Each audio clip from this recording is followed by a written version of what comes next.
ओम नमो भगवते वासुदेवाय।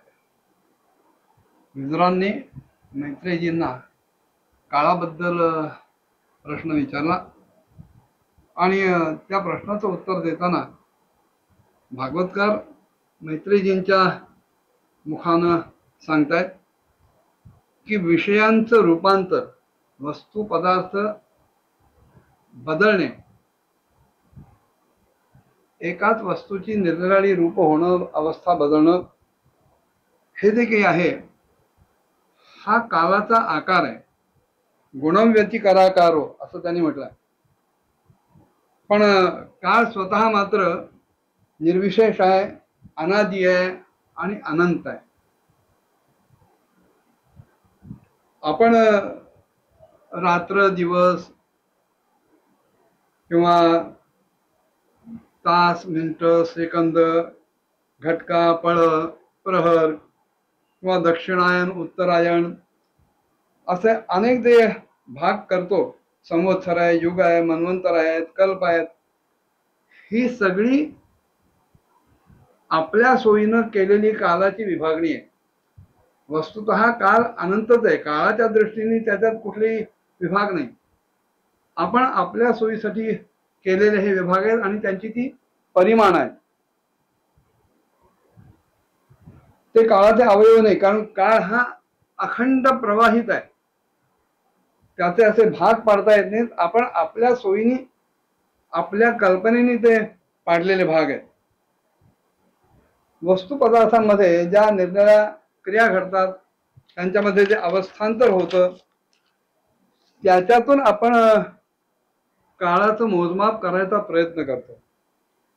वास्तविक काळ आणि परमात्मा हे एकच आहेत, भिन्न नाहीतच. असं म्हणता येईल की काळ हा परमात्म्यावरचा अध्यास आहे. आणि लौकिक दृष्टीनं काळाचे जे आपण विभाग करतो, अवयव पाडतो, हे आपली कल्पना मात्र आहे. आणि संसाराच्या बाजूने जर पाहितलं तर परमात्म्यामध्येच काळ हा समाविष्ट दिसतो. काळ आणि परमात्मा एकच आहे. परमात्म्याच्या गुणांच्या परिणामांमुळं काळाचं अस्तित्व जाणवतं. अनंत परब्रह्म परमात्म्याचं स्वरूप म्हणजेच काळ आहे. आणि पदार्थांमध्ये, वस्तूंमध्ये जे परिवर्तन घडतं, त्याच्यात जो क्रम येतो, त्या बदलाचं जे ज्ञान होतं, काही आधी म्हणतो, काही नंतर म्हणतो, हे सगळे शब्दप्रयोग काळाचे द्योतक आहेत, काळाचेच सूचक आहेत. मैत्रीजी सांगायला लागले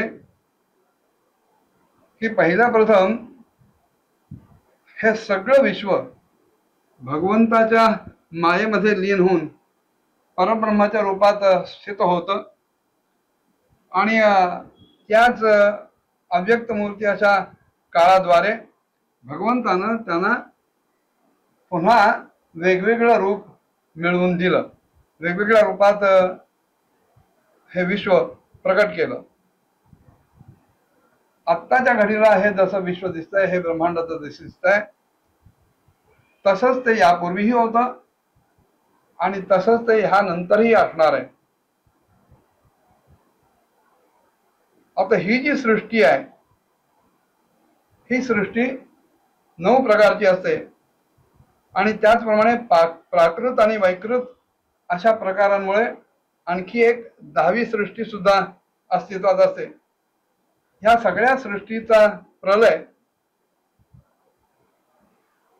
तिचा काळ, त्यासाठी वापरलेलं द्रव्य आणि त्या सृष्टीतले गुण, ह्यांच्यामुळे 3 प्रकारचा तो प्रलय होतो. आता पहिल्यांदा मैत्रेयी म्हणाले की मी 10 प्रकारच्या सृष्टीचं वर्णन करतो. पहिली सृष्टी जी आहे ती महत्त्वाची सृष्टी आहे. होतं असं की आपण झोपलेले असतो, दृष्टांताने समजून घ्यायला लागेल. आपण झोपलेले असतो आणि जेव्हा केव्हा जाग येते तेव्हा पहिल्यांदा नुसती जागच असते. त्यावेळेला आपण कुठे आहोत, केव्हापासून आहोत, आपण कोण आहोत ह्याची काहीही जाणीव नसते. महत् सर्गामध्ये केवळ चेतना असते, जाग असते. सात्विक, राजस, तामस अशा प्रकारचे अहंकार नसतात. महाप्रलय ओसरल्यानंतर बुद्धीमध्ये अहंकार प्रकट होण्यापूर्वी जो प्रथम चेतनेचा उदय होतो त्याला महत् म्हणतात. आणि तोच चैतन्याच्या दृष्टीतून हिरण्यगर्भ म्हटला जातो आणि तोच जडाच्या दृष्टीतून महत्त्व म्हटला जातो.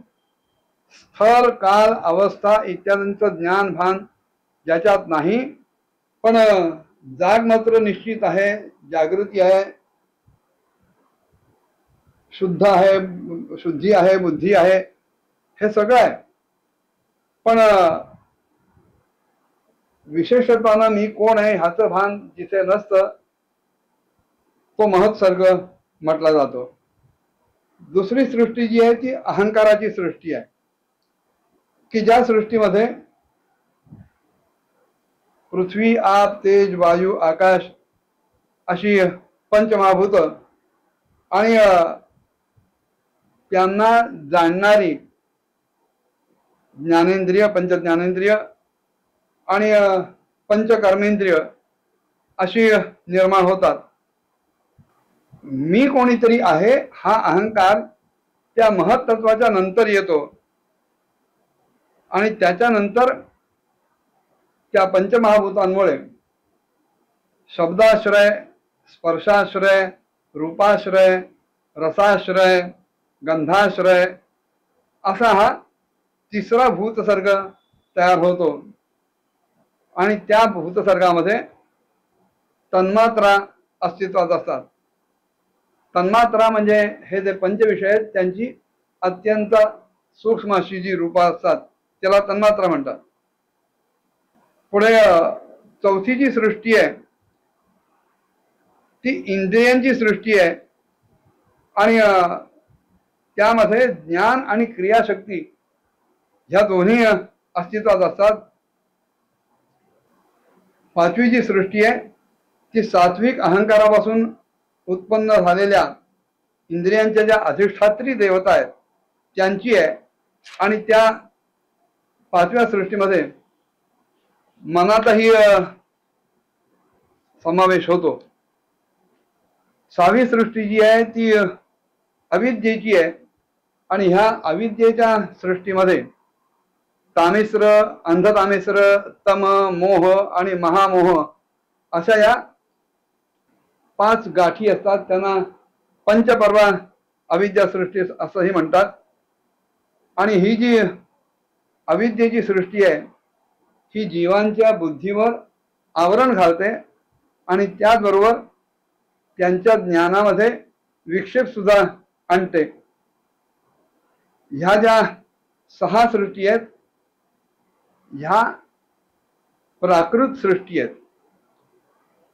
पुढे कुठल्या सृष्टीचं मैत्रेयीने वर्णन केलं पुढच्या भागात बघूया.